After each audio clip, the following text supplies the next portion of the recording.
It's now been 3 months since the tragic events in Newtown, Connecticut.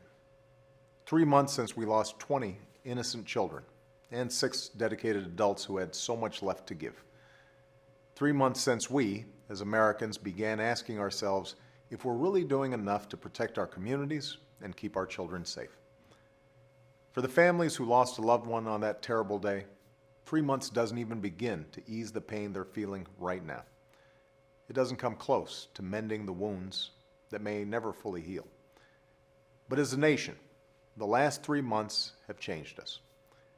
They forced us to answer some difficult questions about what we can do, what we must do, to prevent the kinds of massacres we've seen in Newtown and Aurora and Oak Creek, as well as the everyday tragedies that happen far too often in big cities and small towns all across America.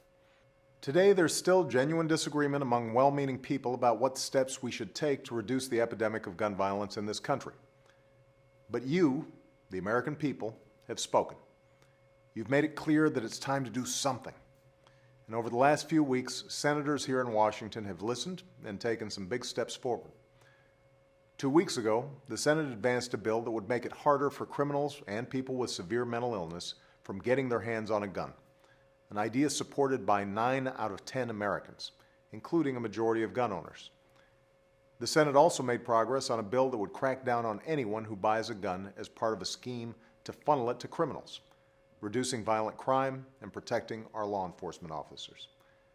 Finally, the Senate took steps to reinstate and strengthen a ban on the sale of military-style assault weapons, set a 10-round limit for magazines, and make our schools safer places for kids to learn and to grow. These ideas shouldn't be controversial. They're common sense. They're supported by a majority of the American people, and I urge the Senate and the House to give each of them a vote.